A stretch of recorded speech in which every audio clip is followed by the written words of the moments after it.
আজকে আমি আপনাদেরকে আমার কালেকশনে থাকা এন্টিক একটি পিস দেখাবো। এটি কাকলি প্রকাশনী হতে প্রকাশিত হুমায়ুন আহমেদের গল্প সমুদ্র। 1991 সালে প্রথম এই বইটি প্রকাশিত হয়। আর আমার হাতে যে কপিটা দেখছেন, এই কপিটার বয়সী 30 বছরের থেকে বেশি। বইটি আমার কাছে আছে প্রায় 10 বছরেরও বেশি সময় ধরে। এটি একটি সেকেন্ড হ্যান্ড বই। স্টুডেন্ট অবস্থায় আমি বইটি নীলক্ষেত থেকে কিনেছিলাম। বইটির প্রিন্ট আর কাগজের কোয়ালিটি দেখলেই বোঝা যায় এটি এই যুগের কোনো জিনিস নয়। বইয়ের প্রচ্ছদটি সমর মজুমদারের করা ফ্যান্টাস্টিক একটি প্রচ্ছদ। এখানে দেখুন বিভিন্ন রঙের সুতা, এগুলো এক একটা টাইপের গল্পকে রিপ্রেজেন্ট করে, আর সবগুলো একসাথে নিয়ে এই গল্প সমুদ্র। নানা রঙের নানা ধরনের গল্প রয়েছে এতে। ফ্ল্যাপের পিছনে হুমায়ুন আহমেদের ছবিটা দেখুন। আমি মোটামুটি শিওর ওনার এই ছবি আপনি দেখেননি, পুরাই রকস্টার লুক।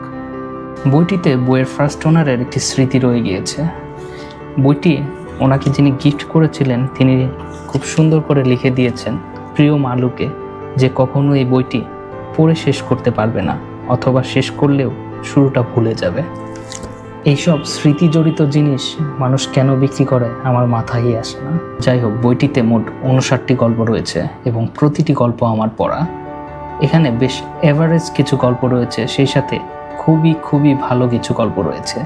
কিন্তু ভালো গল্পগুলো এতটাই ভালো যে সেগুলোর খুঁজে পেতে এভারেজ গল্পগুলো পড়াও worth it। হুমায়ুন আহমেদ একটি কাজ প্রায়ই করতেন, তিনি গল্প আর উপন্যাস সেম নামে লিখতেন।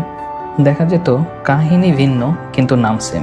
যেমন ধরুন শ্যামল ছায়া, সৌরভ, 1971, অপেক্ষা, কবি, কৃষ্ণপক্ষ, এই নামগুলোতে ওনার ছোট গল্প এবং উপন্যাস দুটি রয়েছে। বইটিতে মিসির আলী সিরিজেরও বেশ কয়েকটি গল্প রয়েছে, তার মধ্যে জিন কফিল বেস্ট।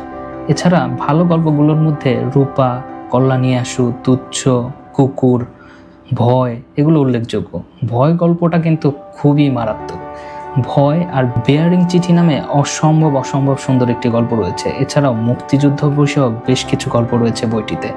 এর মধ্যে উল্লেখযোগ্য শীত আর জলিল সাহেবের পিটিশন, এই দুইটা গল্প কিন্তু মাস্ট রিড। তো বইটি আপনারা সংগ্রহ করতে পারেন। এই এডিশনটি তো আর ডেফিনেটলি পাবেন না, কিন্তু এখন যেটি পাওয়া যায় সেটাতে আরও বেশ কিছু গল্প অ্যাড করা হয়েছে। ডেফিনেটলি কালেকশনে রাখার মতো একটি বই। Thanks for watching.